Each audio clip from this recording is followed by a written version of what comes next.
Okay, so I believe you found the Midsem problems interesting. I'm just discussing the 3 subjective questions here. The first question is about something called the min-max inequality. Okay, so it's called min-max inequality, uh, the one that gets invoked. I've actually proved that here as well. And the min-max inequality turns out to be an equality when the point at which you are considering this inequality is a saddle point.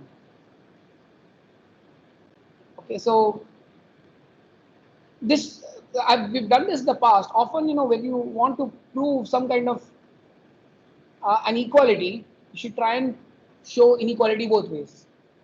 Right? So this is a saddle point. This oh god, wait a second. This for some reason my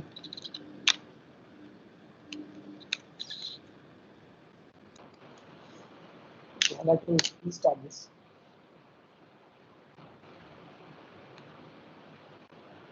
We'll have some teething issues on day 1, so bear with me on this.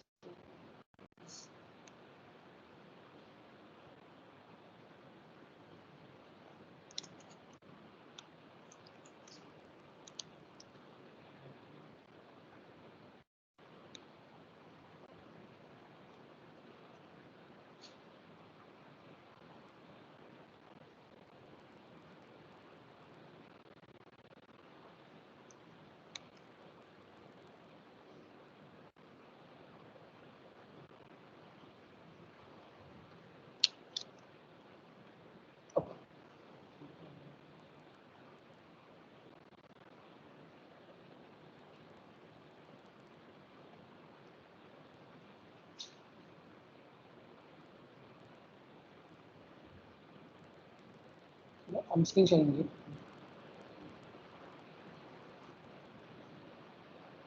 So the way we go about this proof is show the inequality the other way. Okay. So we will show this. And by virtue of the fact that you have a saddle point, the equality will hold. So the answer is 1.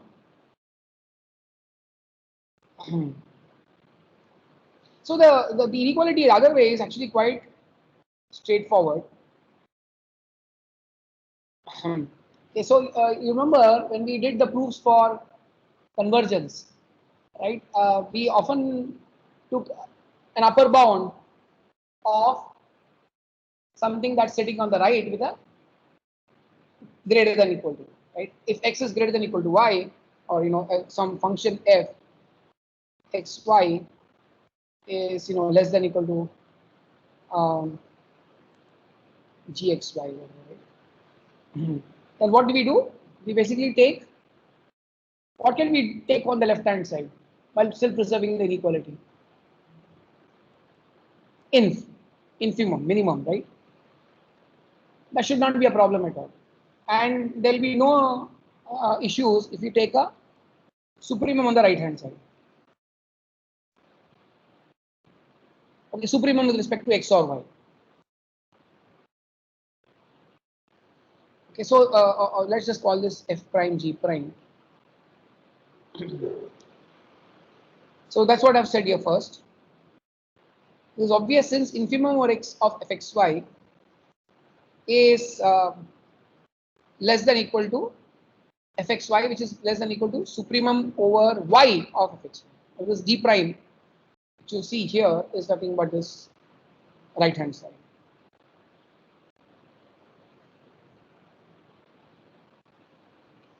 Okay, so with that, then we take the next jump, which is that the LHS, this is the LHS, which is independent of what? Okay, in this case, I have taken infimum with respect to x here, and supremum with respect to y.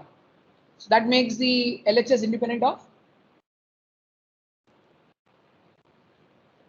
x. and therefore I can take a,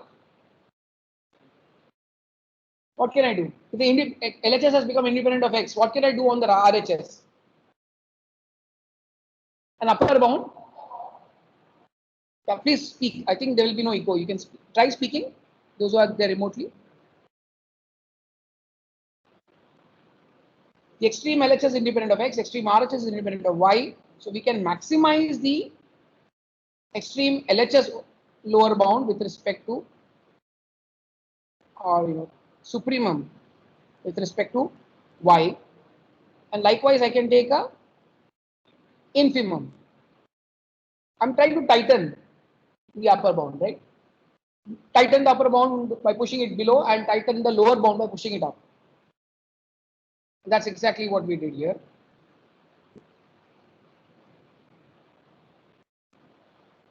So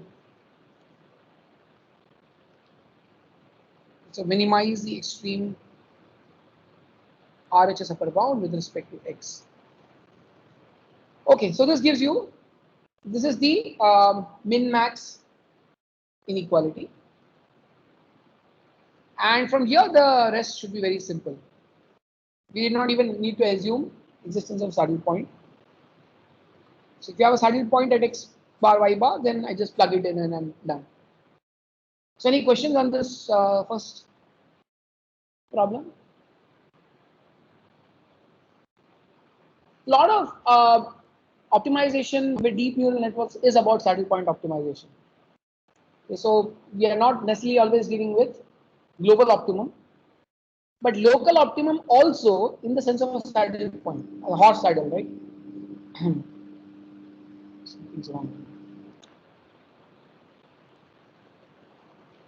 Okay, problem 2 was about finding flaws, and in the solution here I have highlighted in red the part that was wrong and have subsequently corrected here. So I was exactly as was in the question paper. So for step size gamma equals 1 by L, see this is the same idea, right? For step size gamma equals 1 by L, you really will not talk about maximizing the right hand side. You'll take advantage of the fact that the right hand side is independent, left hand side, sorry, is independent of gamma. I mean, you can maximize, but that's not important. More importantly, this is a convex function. That's something we have also verified, right? It's convex.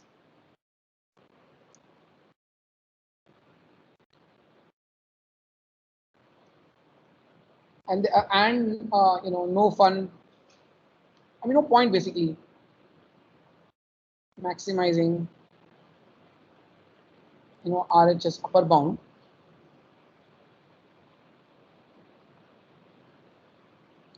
When LHS is independent of gamma.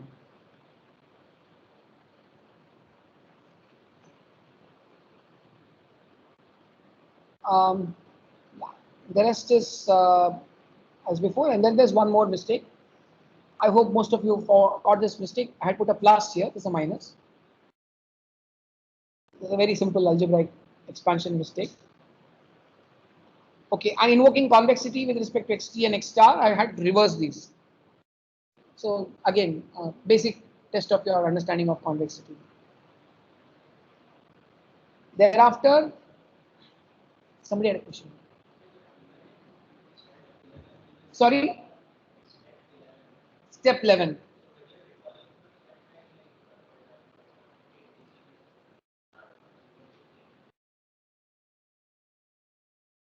When I have this, the mistake in the step, oh, this one, is it?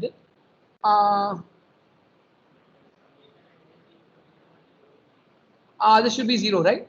Yeah, I didn't. So I made one more mistake.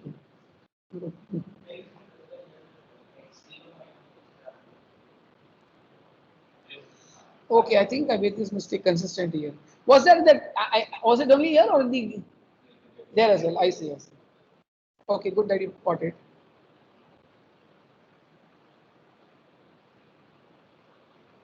Yeah, only in this step. I mean, 8 is okay.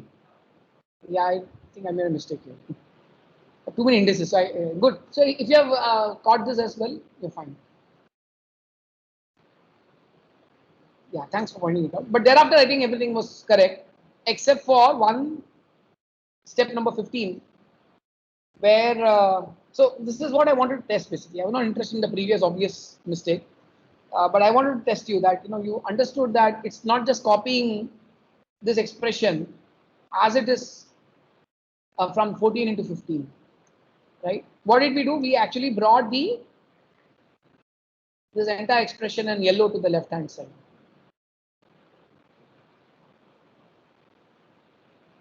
Right, and basically that led to cancellation of fx0, and therefore cancellation of fx0 and introduction of fxt. That's what happened, right? So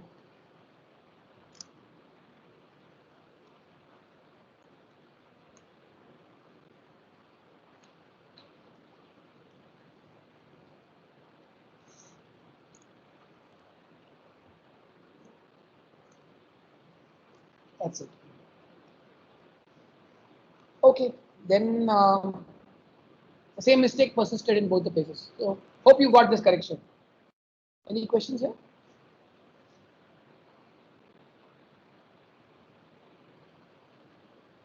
Okay, problem 3. A bunch of MCQs here.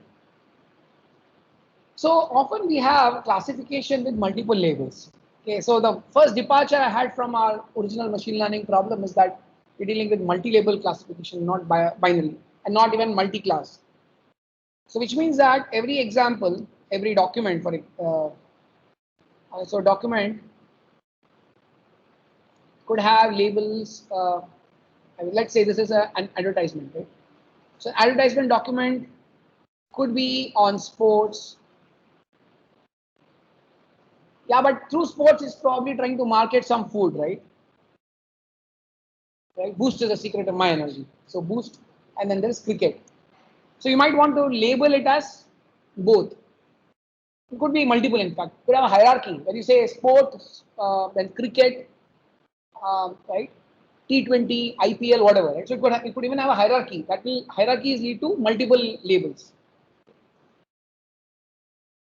So yeah.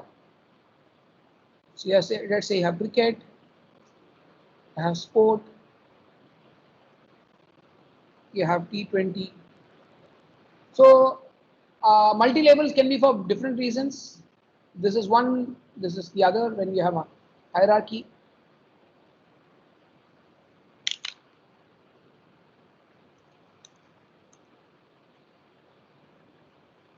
Now it's possible that T20 is all too popular, but all of us know Ranji Trophy has been on the receiving end, right?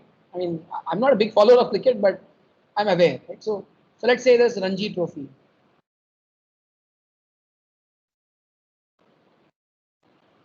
Okay, so this has become a bit rare for us.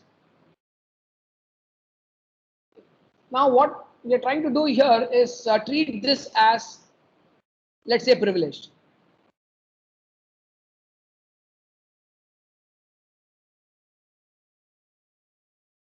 Okay, on the other hand, something like T20 doesn't need too much attention because probably almost any random news article on cricket might be about T20.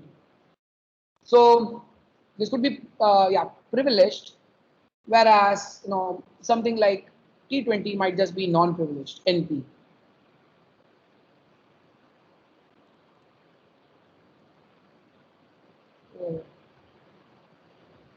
So what are we trying to do? We are trying to make sure that the privileged guys get attention, and we assume that the two are disjoint. P and NP have no intersection.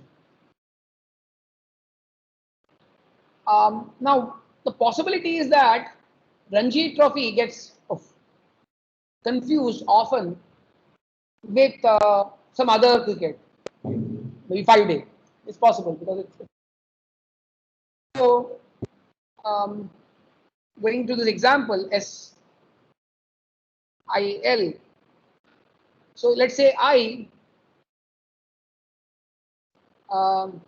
is the example. So L is Ranji Trophy.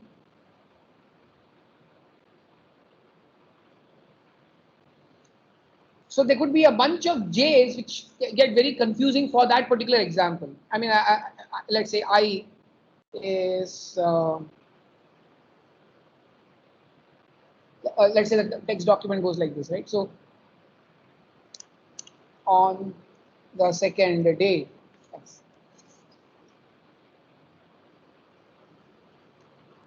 blah blah blah. Now, obviously, there is no second day in a T20, but there is a second day in a Ranji Trophy, and there's also second day in a Test match. So it's possible that L is Ranji Trophy, and which gets confused with say with J, which is 5-day test.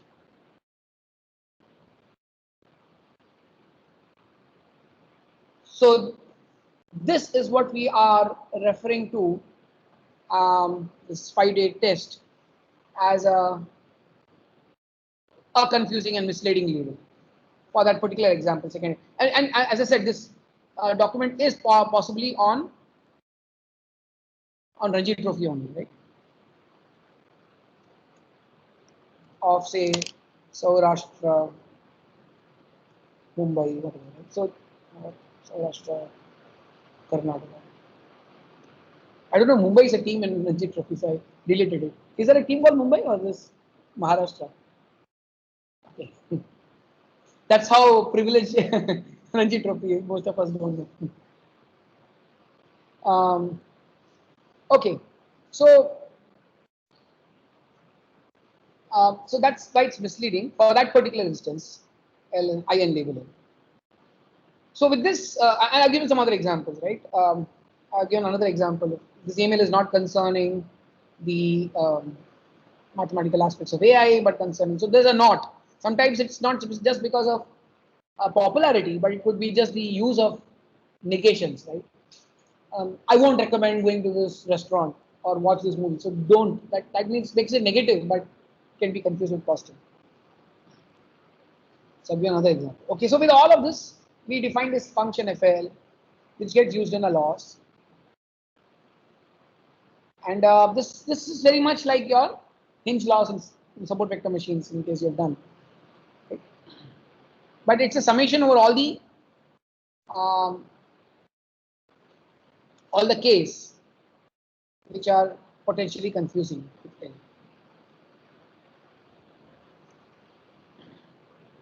Yeah, this is K or J, whatever. I use K or J.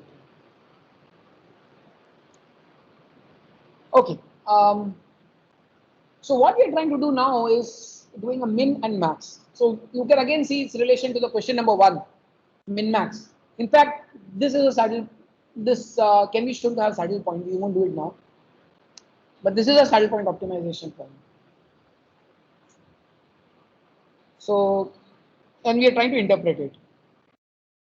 So for all the guys in the privilege set, they're saying that I want to discriminate well from the correct label for that instance from the confusing labels. But for the non-privileged set, okay, I'll try and give a little bit more insight. In the non-privileged set, we are saying that I don't want to overdo this discrimination. A popular classifier, right? A classifier based on popularity. A simple 1 versus S classifier might be doing a fair job. So therefore, I'm just trying to say, well, play down the component from P and look at more like NP. Now look at FL. FL itself is there, but the focus here is FL minus FL W1 WT minus FL W1 hat WT hat.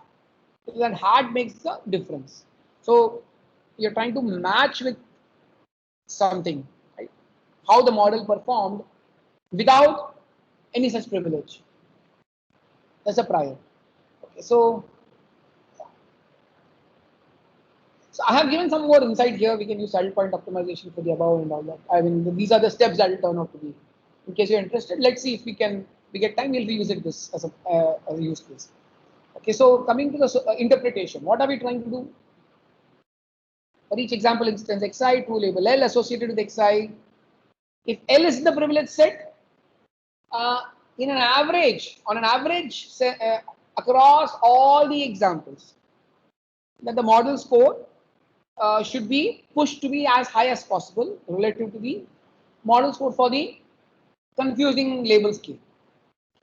So if you want, to be even more technically precise, you should say on an average. But this is a sufficient condition. It's expected. If we would be happier if for every example and every label, you get this kind of push. So the second one is saying that it's possible that if L is a non-privileged set, it is possible. That's also something we can't rule out, right? Whereas in the first case, it's expected for the privileged set. In the second case, it's possible. So that's the reason why the second one. So this I've clearly said here, this might happen through the first component of the loss. Both of them are based on the first component of the loss. Yeah.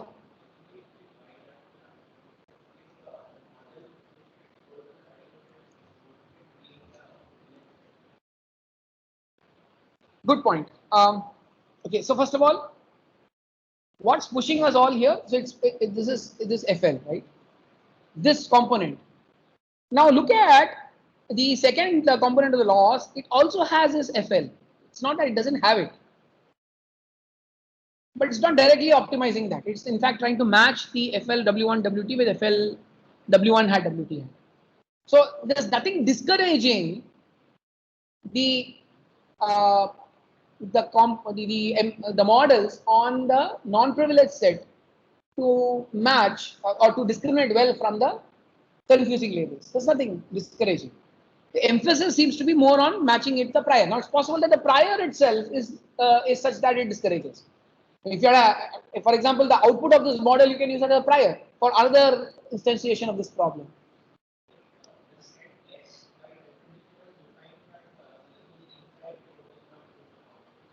Right.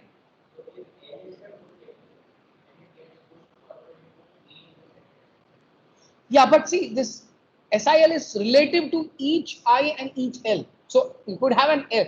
Sorry, those who are on the call, I think the question is as follows. Yeah, I'm sorry, I should be repeating questions. The question is, why is the second statement correct? Okay. And please who asked, right? Don't assume that question would be clear. So I also forgot. Why is the second statement true, even though it has a might happen, right? The pairing is of label with an example, and the SIL is all the confusing labels for that example and that label. Now, SIL is also defined for the non-privileged set, right? So it's very much possible that this example I gave here, ethical aspects of AI, it's possible that ethics is actually privileged. Ethics could also be non-privileged.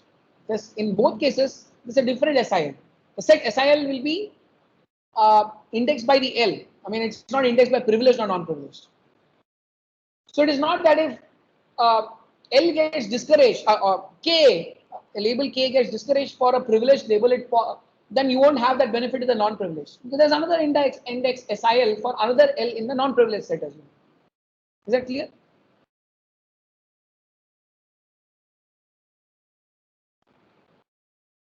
Okay, so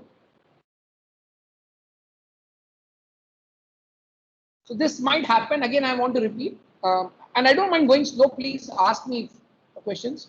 So there is nothing in the objective that discourages the model M, L, and M, K being apart on NP. That's one.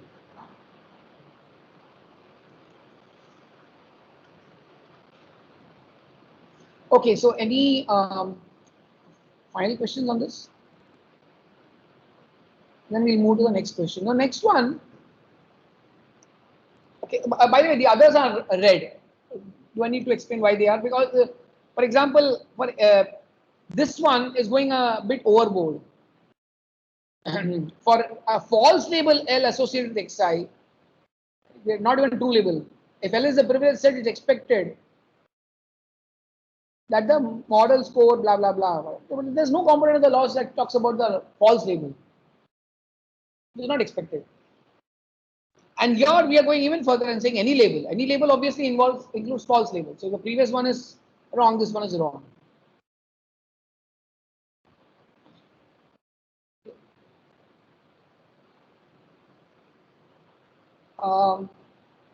The next one, interpretation is that now we are saying for each example instance Xi and true label, which is not in the privileged set P, the label loss FL is within epsilon margin of the loss based on the prior weight. So this is exactly what the second component of the loss was designed to do. So we'd expect this. I don't think there's any need for clarification here. Another, the lambda L associated with any L in the privileged set can take any non-negative value at the point of optimality. Now let's go back, right?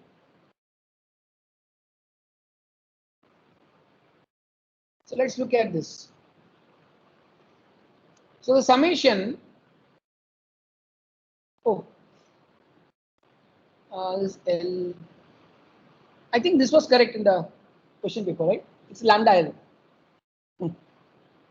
Lambda L. Huh? Yeah, I think I made a mistake here. Yeah. So lambda L for the P has no role to play in the objective function. And therefore, it's like a free variable. Though I say optimize over all of them below, it's free. So that's the first, that's the thing you should note. So note that lambda L for L in is free. Don't take anyone.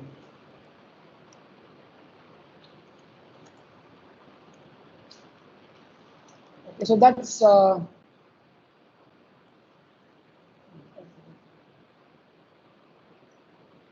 so same explanation I'm going to give there.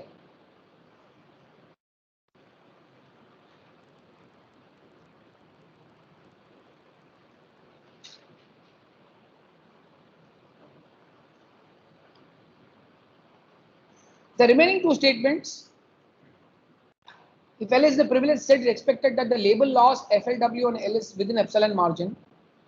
There's nothing in the loss that is insisting on this for the privileged set. Okay. So again, note the statement is all on the privileged set. No component of the loss is going to ensure this. Ensure or even encourage this. Again, for each example instance Xi and any label, again, we're just going a bit overboard. Okay, so I mean, in some sense, this implies this. Okay. So then the next is basically roughly explaining in words. Now, I don't mind if. Sorry for interrupting, sir. I mean, can we just go back to the second option, like the one with the lambda L is free for any L and P? Yeah. Yeah, this one. There should be a lambda L in the expression as well, right? For L belongs to P. I mean, this was slightly confusing during exam time because, like, there isn't, like, in the expression. There's no component lambda L for L in P component. Yes, yes. So if it can take any value, it's almost sounds like there should be a lambda L multiplied by this summation where L in P. No, I didn't understand. So it has no implication on the value of the objective at all, right? Right. I mean, lambda L, whether right. Lambda L in P, whether it's 0 or non-zero, is not going to change the loss at all. So when the option says lambda L for L in P, I mean there it's not even defined for L in P, right? It's only defined for L in NP. That's what I'm saying. It was just slightly confusing during the exam. Oh no, but no. Here, look at it, right? It's in the optimization problem. It's there. Okay. You have lambda 1 to lambda t. All of them are there. greater than or equal to 0. So they are there. They are defined. I mean, otherwise they won't figure in the subscript of the optimization problem. Right. I mean, I can say maximize over W and theta W. I mean, and can put a constraint on theta, right? So imagine I do max of W transpose X, okay, W comma theta. And I could in fact put a theta greater than or equal to 0.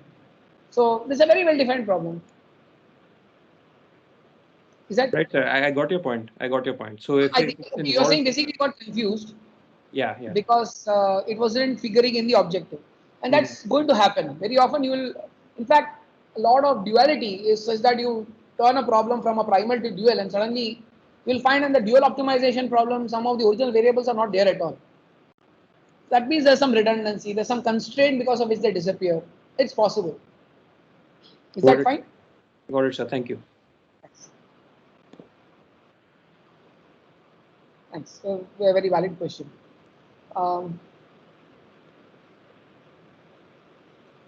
So please ask questions. I mean, every question will be entertained. So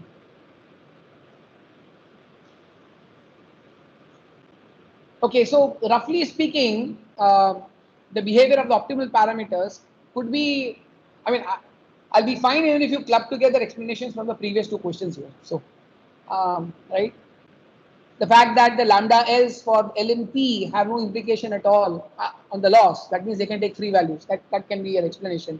So therefore, if the privileged set P is empty, sorry, if the non-privileged set NP is empty, then the lambdas can take any value.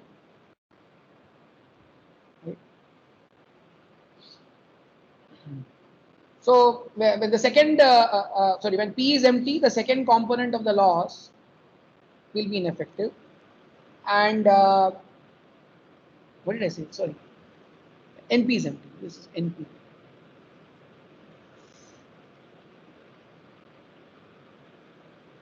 NP is empty. And P is empty, the first component of the loss will be ineffective.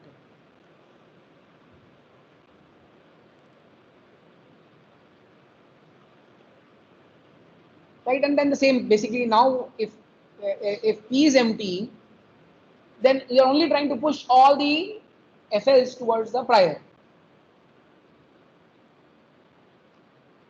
And when the NP is empty, then the lambdas can be unconstrained. And what will happen? You're trying to just discriminate every point from every label from its confusing labels. There's no role that prior is going to play when the NP is empty. So yeah, that's, I mean, if there are other observations you've documented, let me know. So I left that a bit open-ended. That's why I said roughly in words. Yeah. So any other answers you have? Any other observations you have? Maybe not in your exam, but probably post the exam you had some thoughts.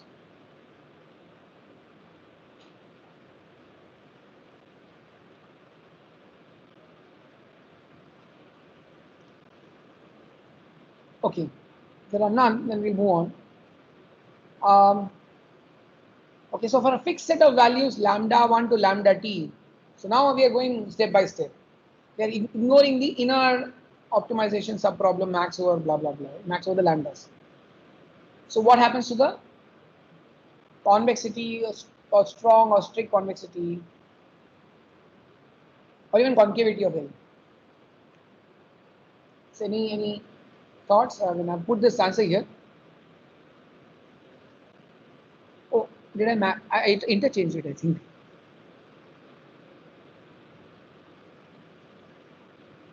I think I interchanged these two answers. This is the answer here.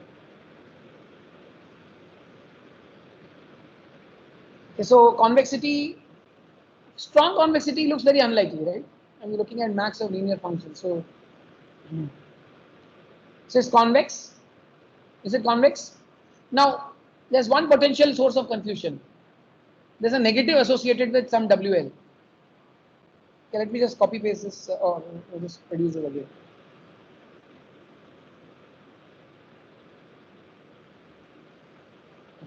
Okay, so look at this. you might get, you might think that there's an FLW1 to WT minus FLW1 hat to WT hat. That may not cause a problem because the W1 hat to WT hat are all constant. But what might bother you is that you have this component where you have a negative of WLXI.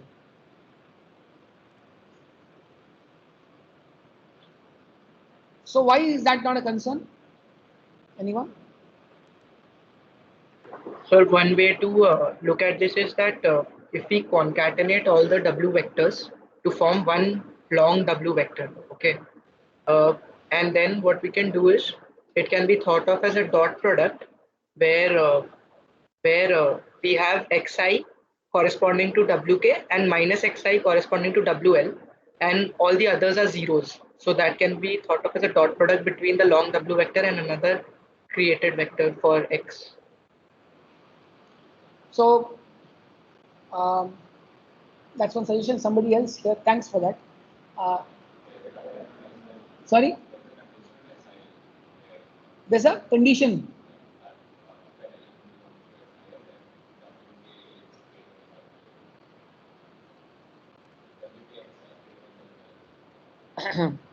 Where did I put greater than? No, that was my. No, that was a goal mentioned here, right? Where was that great? I didn't understand. Here, there's no condition W. Oh, oh, you mean this definition of SIL? What was that? Yeah, SIL is all the WJ xi greater than equal to WL xi.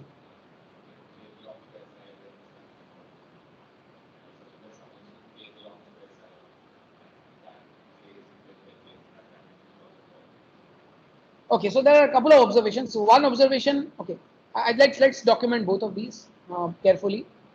So the first observation that was pointed out was that you can think of a massive giant vector, right, where you have W1, W2, blah blah blah. I think that was the point, right? And then xi's you can have copies, right? So maybe in one place where you have WL,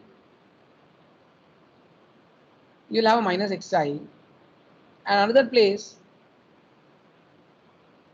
where you have a WK, you have a plus xi. And this was one suggestion, one way of looking at it. What is being further pointed out is the relation between WL transpose xi and WK transpose xi as per SIL.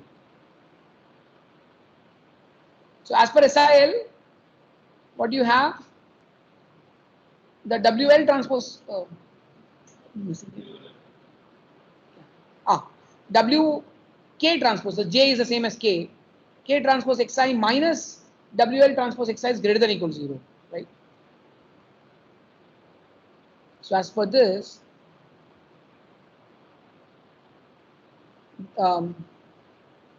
WK transpose minus WL transpose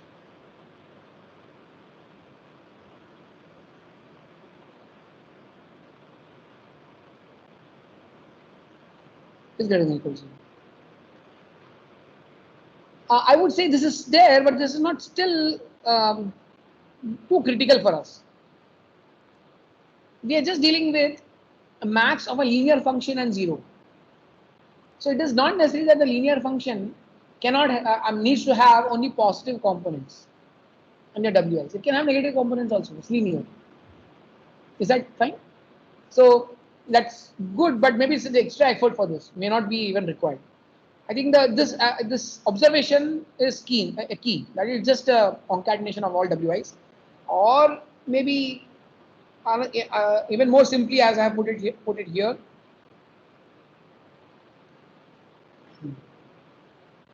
Yeah. In both cases, right? In both Lipschitz continuity and convexity, it's a max of linear functions. So linear function and 0. Even if the linear function involves difference of two components. Sorry?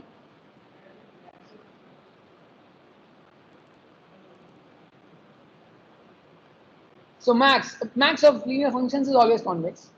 Also, we showed that for Lipschitz continuity, right? Max of linear function and 0 is also Lipschitz continuous. So both ways, it's and I've given exact lecture references here.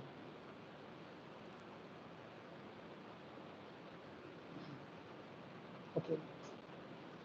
Strong convexity. So Lipschitz smoothness. Why would you not bother about Lipschitz smoothness here? Likewise, strong convexity. Sorry? Gradient. It's not defined everywhere. Yeah. Sharp corners. The gradient is not defined everywhere.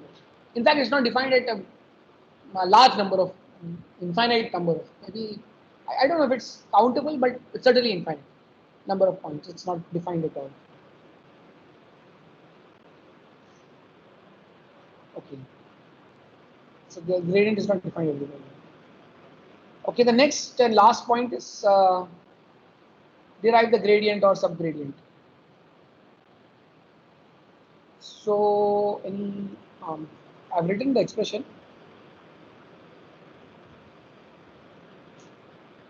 Okay, so this maybe you can verify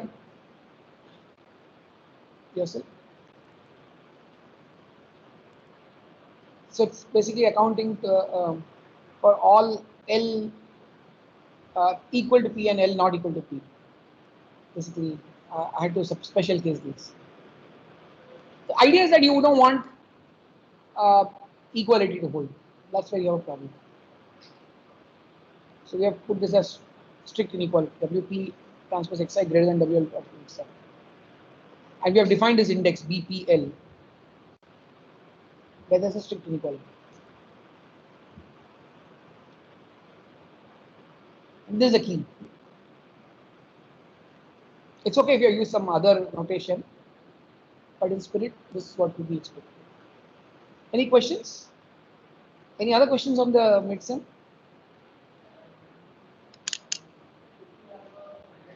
Sorry, I'll have to go. I mean, I can't hear from here unless we switch off the fans.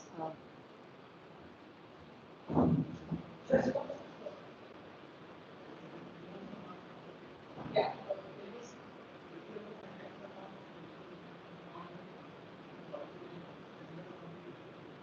Finite sum of smooth functions of the same form. So question is, if we have a finite sum of Lipschitz smooth functions of the same form, by saying, huh?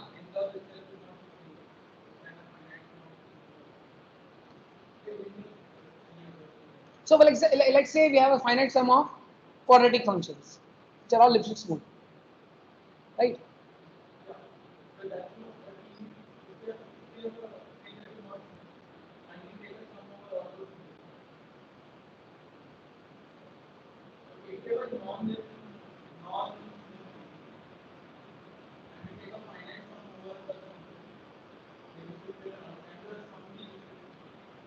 Non-smooth functions.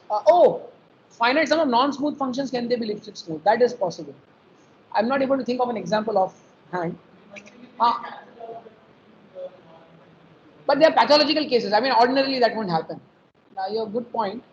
See, the thing is, you'll have to still deal with the gradient. My point is, if assuming the gradient exists and it's still not Lipschitz smooth, is it possible that a finite sum of Lipschitz smooth, non-Lipschitz smooth functions, differentiable, that's possible?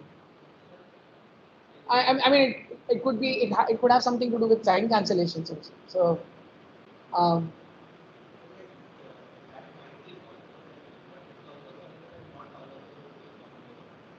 all of them would be convex.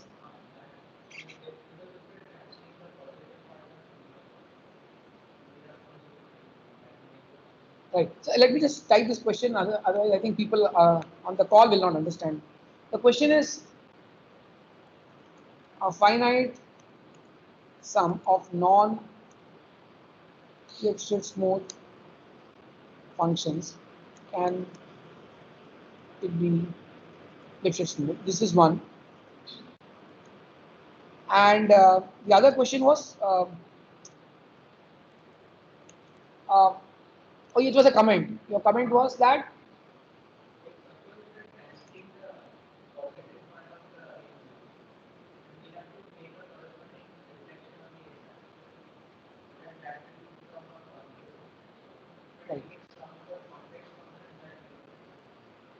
so the comment is as follows. One is even if it works for Lipschitz smoothness, the logic may not work for convexity.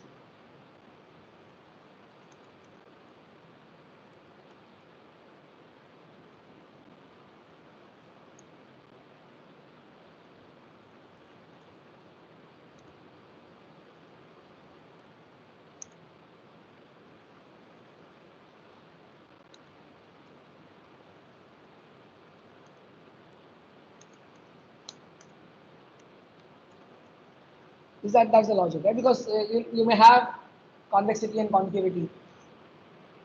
So at some point of time, also it's important that the dominance. How much is the convexity dominating the concavity being induced? So we can't make very hard statements that won't happen, but they're not very commonplace.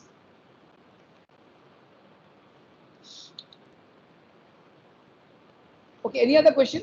This is very interesting discussion.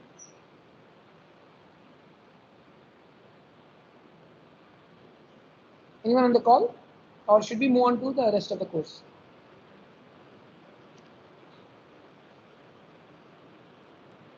Okay.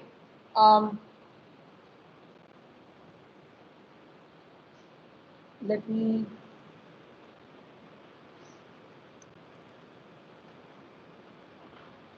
just start. We'll not be able to do much today. Just 35 minutes left.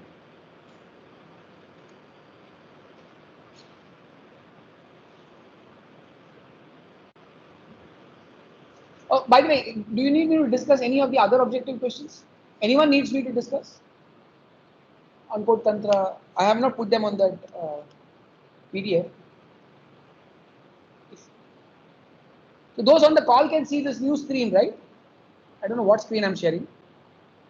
Yes, sir. Lecture 14 we can see. Yeah. Do you have any question? Any other questions from Midsem? Or can we move on? Okay, I'll assume we can move on. Fine. So we've done a whole bunch now, and I'm able to move now a little fast on the convergence analysis because I really want to move on to submodel optimization. I also want to cover accelerated gradient descent, some of stochastic optimization as well. Generalized gradient descent, proximal gradient descent, these are some important concepts. And the Collab notebook has all of these running examples.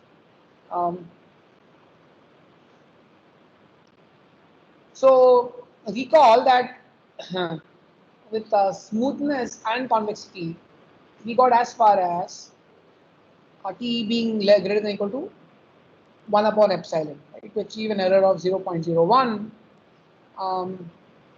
we had 50 R square, basically 10, 100 order. Earlier we had 10 raised to 4, which is just in the Lipschitz continuity case. Okay, so when I say Lipschitz case, I generally mean continuity. So sometimes you'll find continuity and smoothness is generally always going to be there. Lipschitz will never mean Lipschitz smoothness. But when we often say Lipschitz, a paper says Lipschitz, it means continuity. And we made this proof in the kind of worst case with some gamma where the inequality, the worst case gamma where the inequality will hold. So typically these will hold with other gammas as well, several other gammas. And we did that. We took the liberty of substituting some value of gamma. I remember the step size in the previous proof. So now we are trying to come up with even better bound, smooth and strongly convex functions.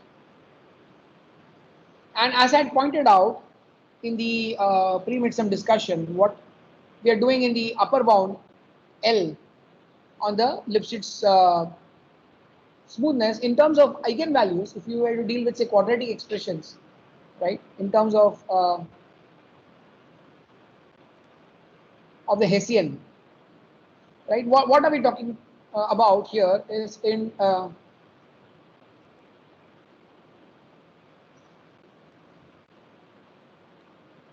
it is basically the largest eigenvalue. Okay. So that's what is roughly correlated with L. Whereas if you're dealing here, the mu, this is in terms of lambda min, Lowe's curvature. Now you don't want these two to be very far apart. So then such functions are also very ill-conditioned. Okay, so we'll try and get the fastest convergence with smooth and strong convexity. And before the Midsems had showed how these can be put together, right? So the strong convexity is now emerging with respect to this dot product and just rearranging terms. So we have I have dropped the gamma t after rearranging, and you have this new term 1 minus mu gamma. This is what where we left off before the midsems. So if you want very carefully, here are the steps. This is straightforward algebra. Okay, I will not delve into it deeper because this is revised during a midsem. And now what we are going to do is use the stronger lower bound, that's in brown, for the GT transpose xt minus x star. So we're just putting these together, right? We're putting together this term, the strong convexity lower bound on the linear function, with this term.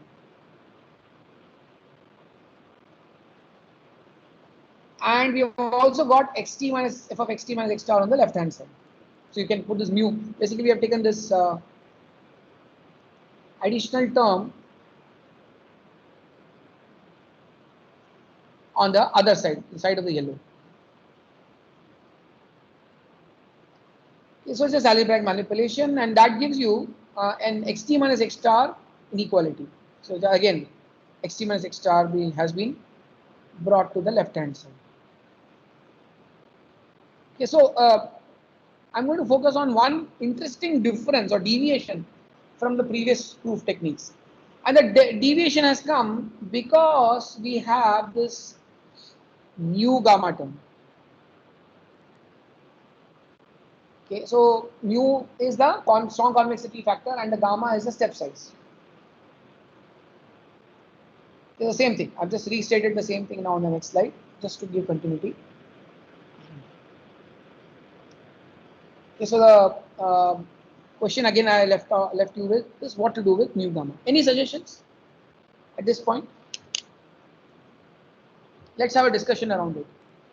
Again, the midsem would have probably opened up your eyes on how important techniques are recurring, right? So there will be something recurring here. Sir, we can convert it to a telescopic sum by dividing the LHS and RHS by 1 minus mu gamma raised to t plus 1. Okay, telescopic summing.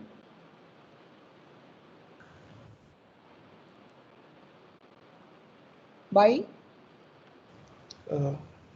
Dividing both sides by 1 minus mu gamma raised to t plus 1.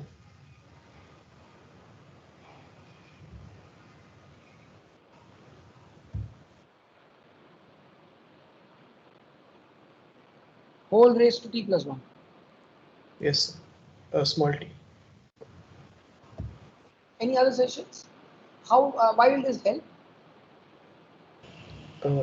Because like the xt plus 1 term on the LHS will have a t plus 1 in its denominator, and the t term on the RHS will have just a power t on its denominator. So if we add up terms from x0 to xt, they'll just cancel out in pairs. Okay. Let's try doing that. In fact, let me write this down separately. Yeah, you can also write. I don't want to just run through the slides.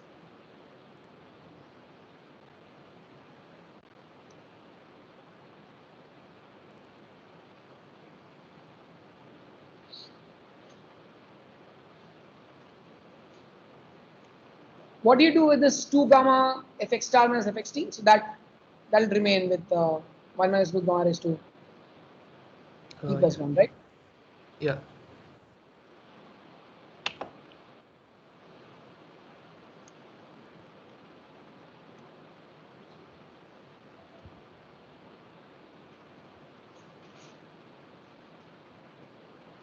So all of this.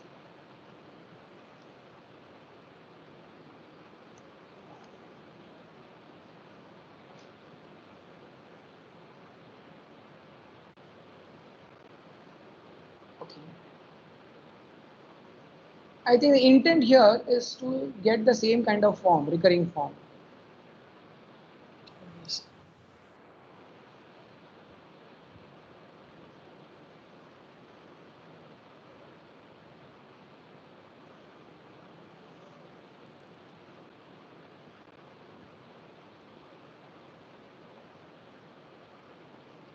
You do this, and then the idea is you'll sum the left hand side and right hand side, correct? Yes, sir.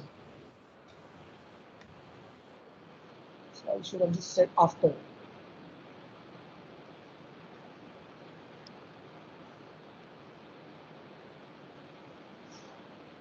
Okay, so this is one question I have. Is it going to work?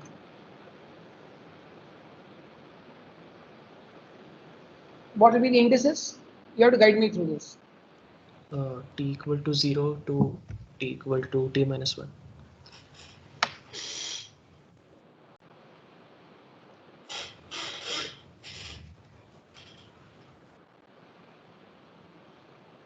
Okay. Is there some series? Yeah, like in the LHS will just be left with x t minus x star term, and on the RHS only x0 minus x star term, and this rest of the sum too. Okay. And so the suggestion is, when you sum this, you'll probably be left with on the LHS norm of xt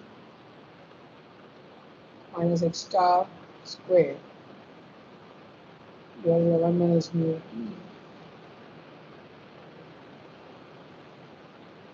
Capital T plus 1. Oh, sorry, capital T. Right? Yes. Yes.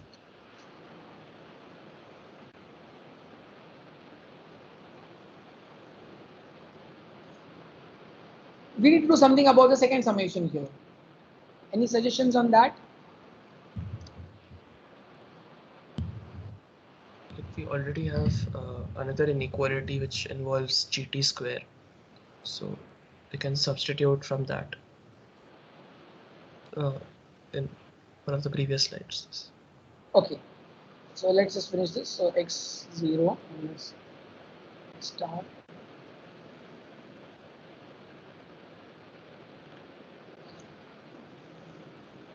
and on this part you're suggesting we invoke the previous level.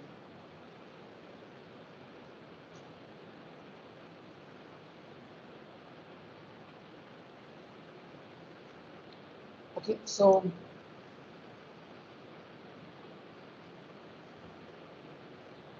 the previous slide had something to offer on fx star minus fxt as well.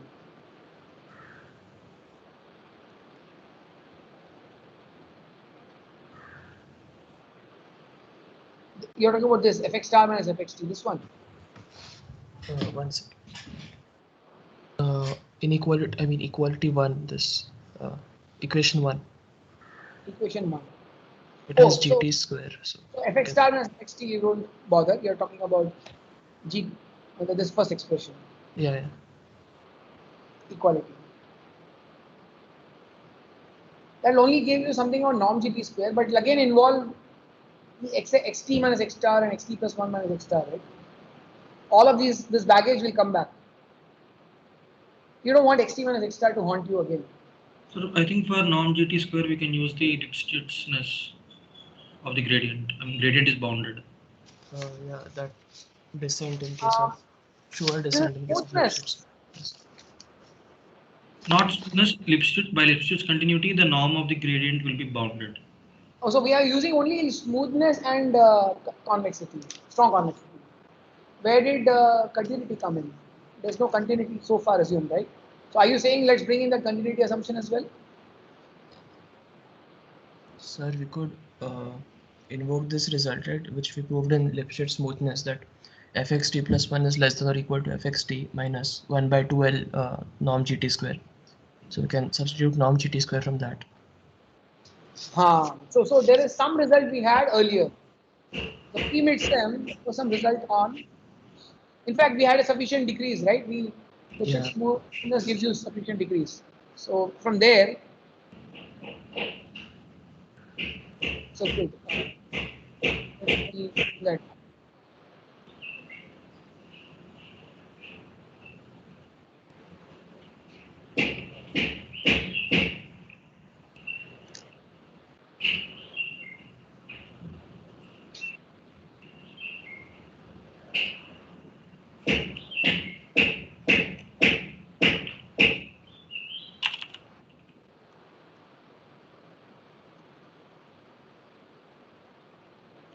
Okay. What was that guaranteed smoothness result? Anyone can recall?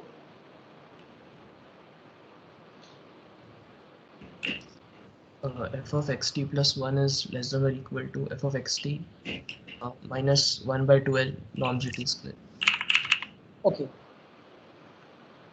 So that will give us again f of xt plus 1 and f of xt, right? We'll have to get that in here, which is fine. I mean, at least so far we haven't done any telescopic summing on xt. I mean, maybe some of these get cancelled.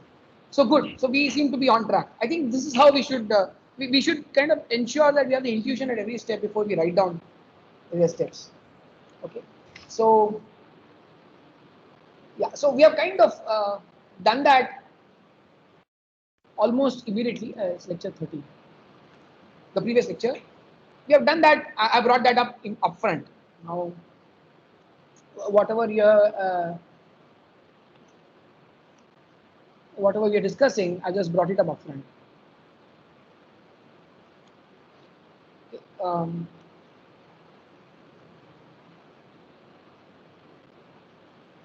And let me just copy this. This is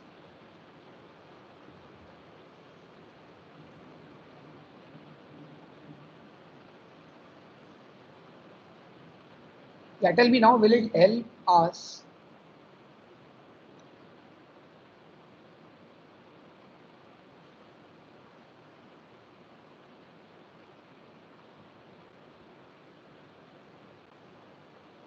How will it help us simplify this expression? Not necessarily only this part, maybe the entire part.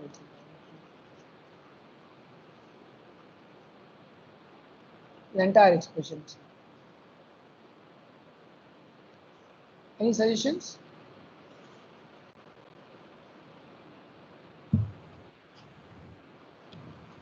Like we had already substituted gamma as 1 over L in this, and then you can just isolate the GT square term.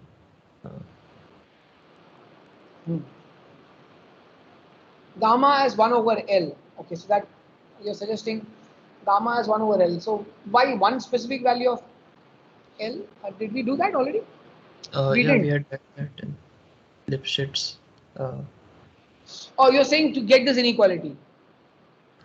No, gamma 1 over L. I don't remember. That is, we had minimized the RHS, the red colored text. Oh, we did that. Okay. So you're saying don't just stop here. We also had minimized the RHS. Good point.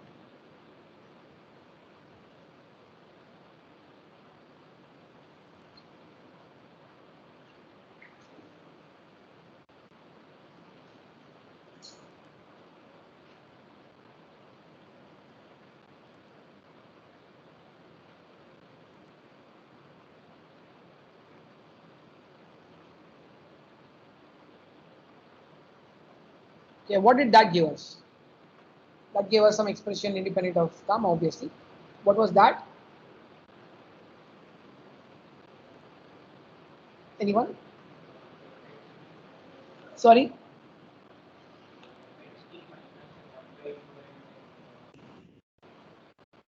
Minus?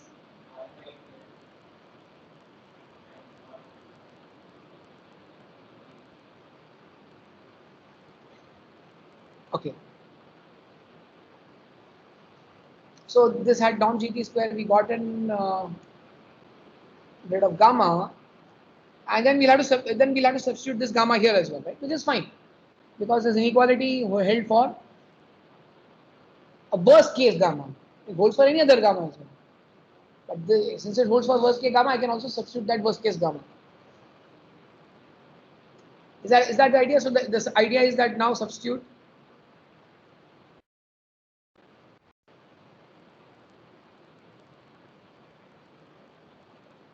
Not just this, but I mean all these places. Substitute.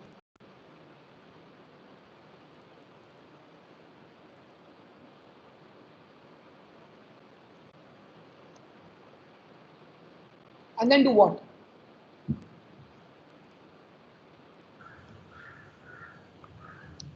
Like we can take this GT square term from the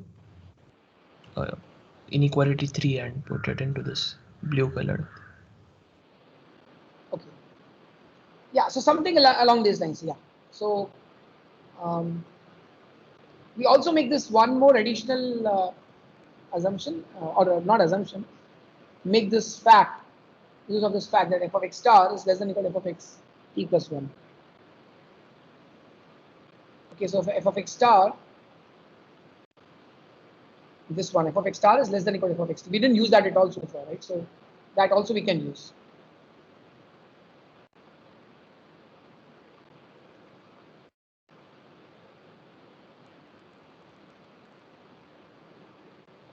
xt or was it xt or xt plus 1? I don't remember.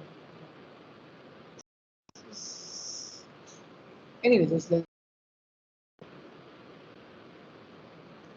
okay. So I think I just got this f of xt plus 1 from here. So fine. So we have just made use of that. That's exactly as you suggested. And because of the worst case gamma equals 1 by L, I know the inequality holds there. It should hold for any other gamma as well. So I've substitute this gamma equals 1 by L. Okay, and what we're trying to do is show that 2 gamma fx star minus fxt plus gamma square gt square is less than equal to 0. Okay, so this expression 2 gamma fx star minus fxt plus gamma square gt square. This we are trying to show is less than equal to 0. Why would that help? So all that ammunition you brought, you suggested, I'm saying is being used to show that this expression is less than equal to 0. Why is that helpful?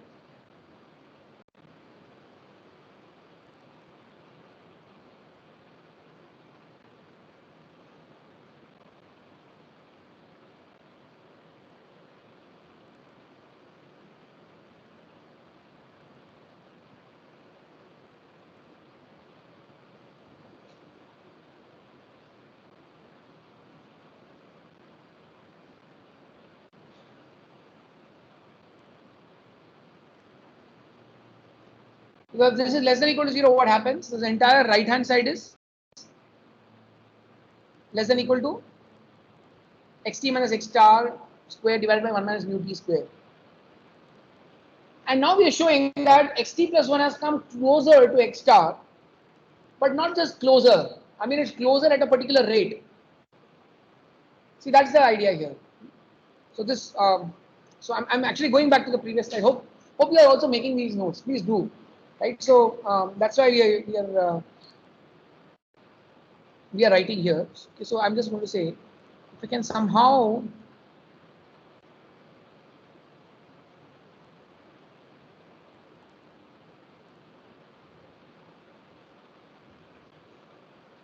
means if you can somehow show that this entire thing is less than equal to same expression basically. Okay, so this is what we are trying to show.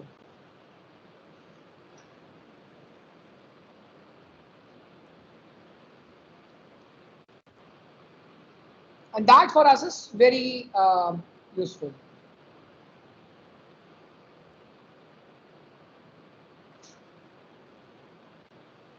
I mean, even after the summation, we'll have the same thing. Sorry, I should have just. There's no point doing this. Just delete it.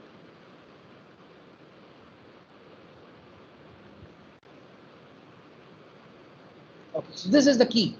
We are trying to somehow show that this is less than equal to 0. So that xt minus x star 1 minus mu t raised to mu gamma raised to t is less than equal to x0 minus x star square. I want to get rid of this part in blue itself.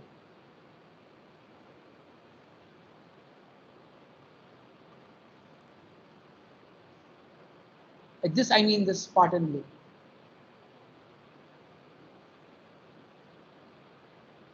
Okay. Okay, so then now all our efforts seem to be fructifying. I'll just complete the proof.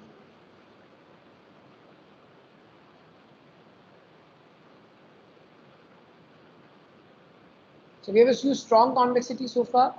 We just keep a check on what all we have used.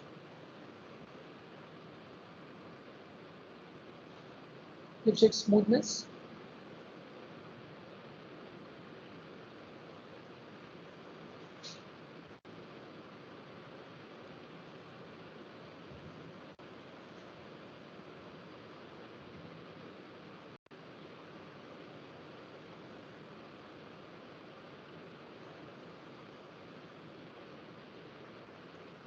Can I let me know if I can move on? I'll wait for everyone to write.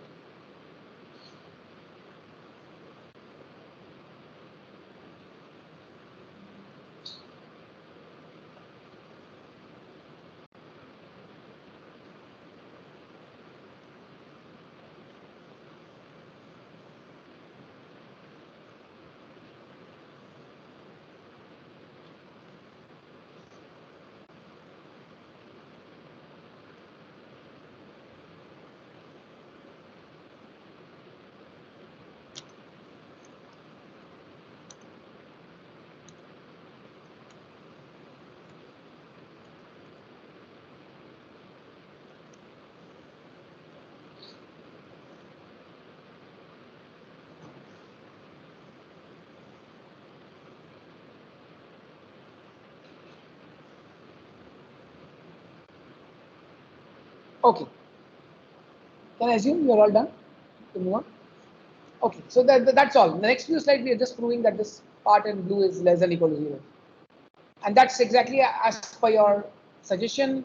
We have used for we basically use expression 3 with gamma equals 1 by L. Okay. Right. So this is just for Lipschitz smooth function. Okay, so just note that this expression which we are trying to prove less than equal to 0 for a particular value of gamma, we are going to again use Lipschitz smoothness in the next slide because we want to do something about the GT square, right?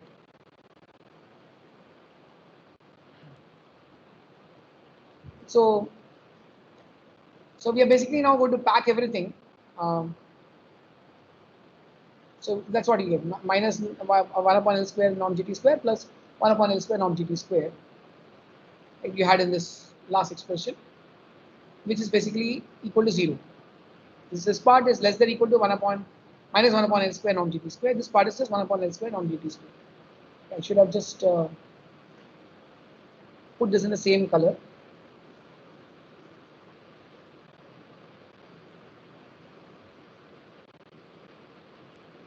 This is what we had earlier.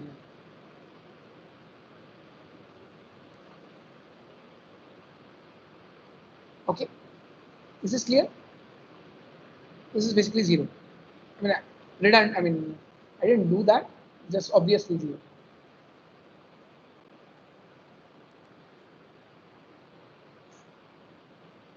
That's it.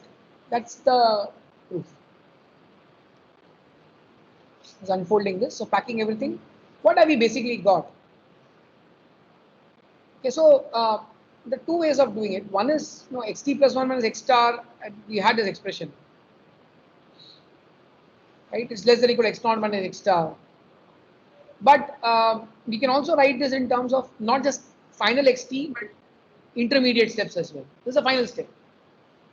Oh, sorry, I'm running out of battery. I need to.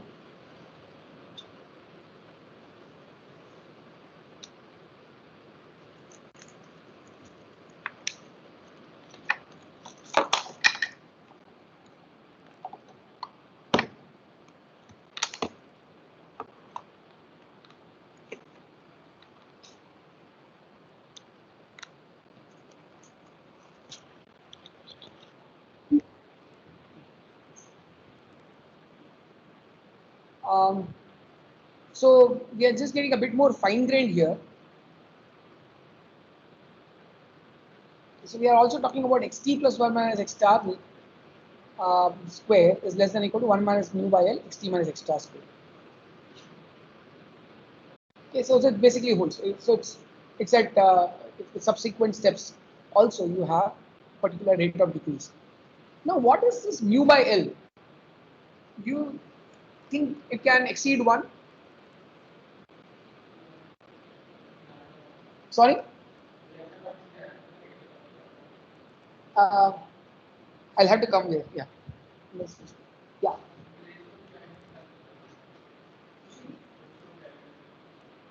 Ratio of the eigenvalues. Okay. The solution is this is indicative of the ratio of the eigenvalues. It's not exactly. If it's a quadratic function, certainly. But if you take the Hessian at a point, yes, it's also kind of upper bounded by the ratio. That was your solution. Yeah, but just purely in terms of curvature, what do we know? It cannot be more than 1. So what did we say? Hessian, right? Hessian f at any point. There was some inequality here, right? Yes. Hessian is upper bounded with Li and lower bounded with mu I. Correct. Upper bounded with Li and lower bounded with mu I. So by definition, you really can't have mu greater than L, which implies basically that mu must be less than or equal to. Whether you do it through the Hessian inequality or through the quadratic inequality involving the gradient, you will find similar result here. So it's simply not possible that mu exceeds L. So therefore, this will be between.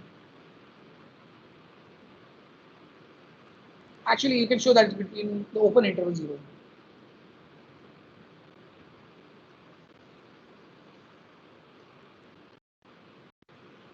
Okay, what's the time?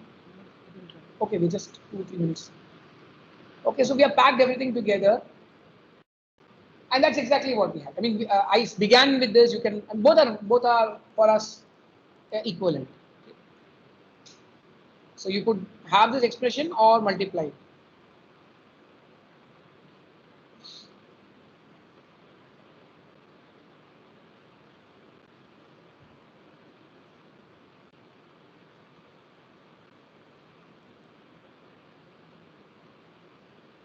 We just jumped to that other expression earlier, right, where we had, so recall this expression where we jumped to xt minus x star 1 upon mu t, mu gamma raised to t. This we jumped to because I think this of the discussion in the class. Right? That's not exactly how the slides unrolled. I'll just copy what we had said earlier. This part.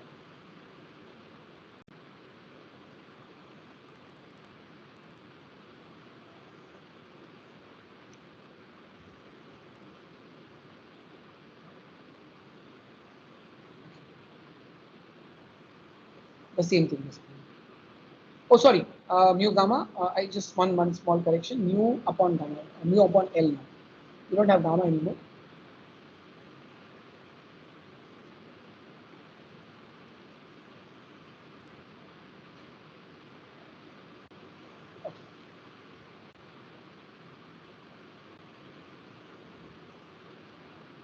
So what is this saying? I think the most important point now is intuition. What is the convergence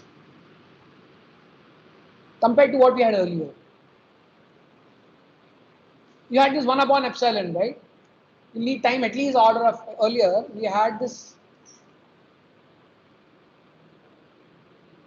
We had this omega, right? T greater than equal to something 1 upon omega, right? Some term involving 1 upon omega. Here I can put an order of 1 upon omega, obviously. But I mean, you just put it, let's just say T is omega, 1 upon epsilon. Sorry. T is omega, 1 upon epsilon. So now, what do you think will happen here? Logarithm. Oh, yeah. So this seems to be hinting towards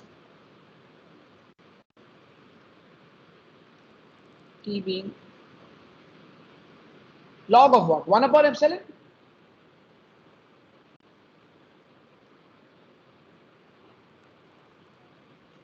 Okay. Right. So yes, but we are not happy with that. Why? Because we don't want convergence of the points. We want convergence of the function. That's what we should be seeking. So while you might settle for a step like this, we should take the trouble of seeing if we can do something in F. Okay. So it's already hinting, but what we want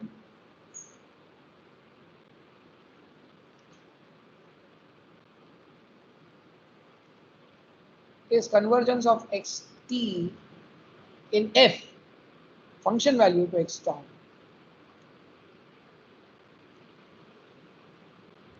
Right? I mean, it's just because you may be converging very fast to x star from x may be close to x star, but the function values may be still very far away. So this is more assuring. So therefore, we want to put a epsilon bound on the function values, the difference of the function values. Sorry? Yes, F is continuous.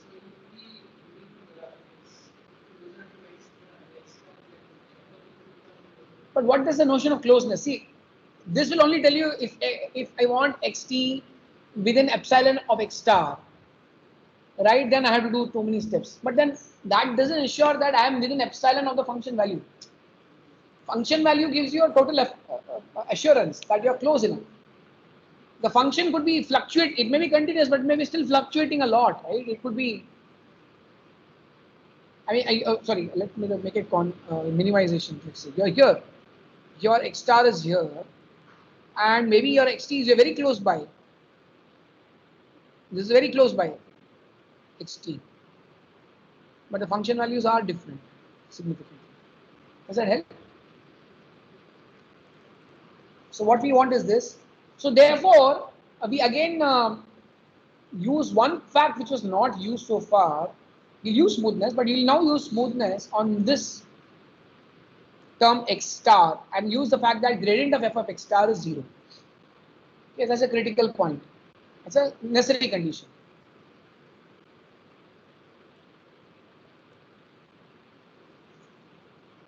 Okay, we just use the smoothness with L here. Okay, so now what? This is a very standard trick. Moment you want to translate from inequalities on xt, inequalities on f of xt, you can bring in the strong convexity or Lipschitz smoothness. Both of them relate the distance between the xt's to distance between the f. So that's an interesting observation. That really kind of bails us out. Okay, so we'll continue the next time. It's already 3:30. Thanks for your attention. We'll just conclude this in the next class and then move on.